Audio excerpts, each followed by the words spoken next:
square root of 81? I don't know. What's the square root of 81? You bend my arm. Come on, we clearing those neural pathways. Stop. Hey, what you doing? Focus. Square root. Focus. That is Tiffany Haddish co-starring with Kevin Hart in Night School, the movie that last year made more than $100 million at the box office. That big hit came in the middle of a head-spinning, life-altering 2-year run for Haddish that began in the summer of 2017 with her breakout role in Girls Trip, and has included movies, television, commercials, a stand-up comedy special, and a historic turn hosting Saturday Night Live. The high-energy comedian's latest movie, though, has nothing to do with comedy. Haddish stars with Melissa McCarthy and Elizabeth Moss in The Kitchen, a gangster movie set in New York's Hell's Kitchen, where the 3 women take over the family mob business while their husbands are in prison. Tiffany and I got together this week in the real-life Hell's Kitchen for a Sunday sit-down. Step off my business. Baby, it's my business now. Tiffany Haddish knows how to handle her business, on screen and off. I've grown up around that type of environment. I know how you have to move around those type of men, how you need to communicate with them in order to demonstrate some sort of power. What do you wear to something like that? You get dressed up? Are you kidding? And when I found out Melissa was on and then Elizabeth Moss was on, I'm like, oh, this is about to be super fun. Now, mind you, I didn't know neither one of them, and there was a small part of me that was like, what if they're like divas? What if they're like super Hollywood chicks? Like, and I know how to deal with those. I'm gonna be like, okay, and then get out their face, right? Wait, what were you gonna be like? Okay, and then get out of here. You don't talk to those people too long. But you didn't have to do that with them? Didn't have to do that with them at all. Turns out they weirdos just like me. So we laughed a lot. We did a lot of online shopping. I got them to try things they never had before, like pickles dipped in Kool-Aid powder. Wait a minute. Pickles and Kool-Aid powder? Oh, my gosh. Have you not had this? No. Okay, they said it was nasty, but that's because they don't have the palate. That's a hood thing. That's some gangster stuff. The 39-year-old Haddish grew up in South Central Los Angeles. Her childhood was marked by pain. Tiffany's father left the family when she was 3. She was still a young girl when her mother suffered brain damage in a car accident and became abusive. I've heard a lot of comedians who've had difficult childhoods say they were doing it to make other people happy. I would try to make my mom laugh and try to make her cool, because if she was laughing, she wasn't hitting. So where does this shine come from? How were you able to be so full of energy and laughter and light when you had so much trouble? Because I was trying to escape from the trouble. Is that what it was? Trying to escape from the trouble, and what it say? To get rid of the darkness, you got to turn on the light. And I feel like I am the light. Tiffany was 12 when she and her siblings were placed into foster homes. She began to see that her light could take her places.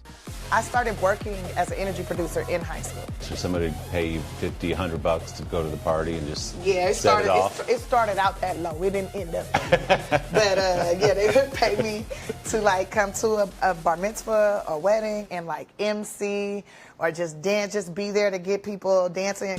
When Tiffany was 16, her social worker gave her a choice. You can either go to the Laugh Factory Comedy Camp or you can go to psychiatric therapy because something is wrong with your child. Easy choice. And I was like, which one got drugs? She said, you'd definitely be on drugs if you go to therapy. So, boom. I go to the comedy camp. I want to be a huge star. Not physically, but I want to be big. And here I am today, 20-some years later, telling jokes. Haddish eventually graduated from camp to the stand-up stage. But those early years of comedy were not always filled with laughs. Tiffany was homeless and living out of a car when a fellow future star named Kevin Hart helped to change her life. I would always pull up maybe 5 or 10 minutes late so nobody could see my car because I had all my clothes, everything, suitcases, all in the car. So one day I pull up a little late and he was there the same exact time. He's like, what the hell going on in here? What's all this? You live in your car? And he was like, well, you can't be sleeping in a car in the streets. I'm like, what? I live in Beverly Hills. I sleep in Beverly Hills. I'm doing just fine. The police wake me up every morning, okay?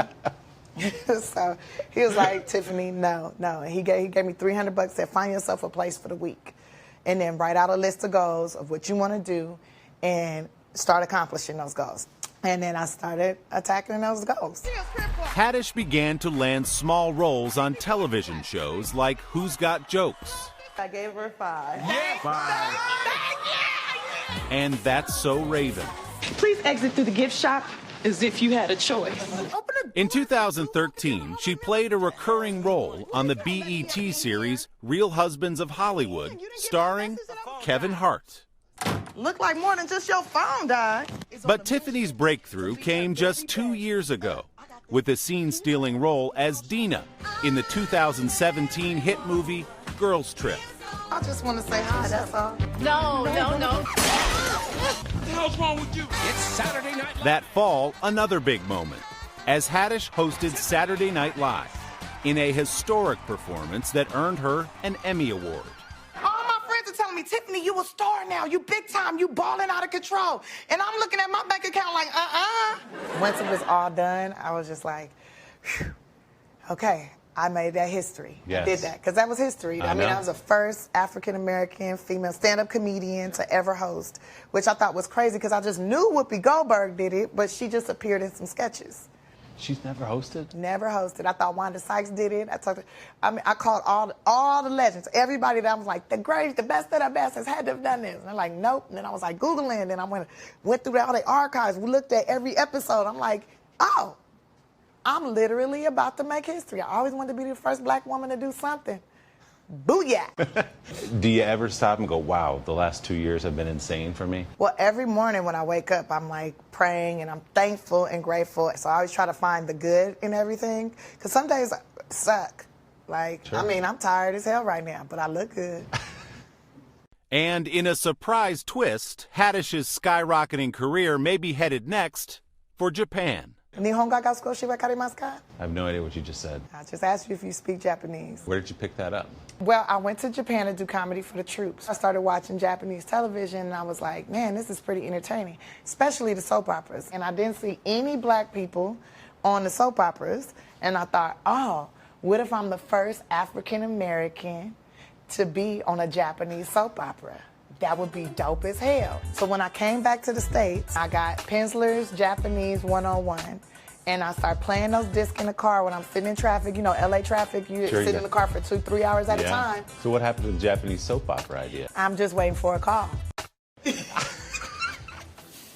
Are you listening, Japanese soap operas? We need to make this happen. The Kitchen is in theaters now. Our big thanks to Hold Fast Kitchen and Spirits here in New York for hosting our conversation. To hear the entire unedited interview with Tiffany Haddish, and there is a lot in there, check out the Sunday Sit Down podcast. You can find it on Apple Podcasts or wherever you get yours.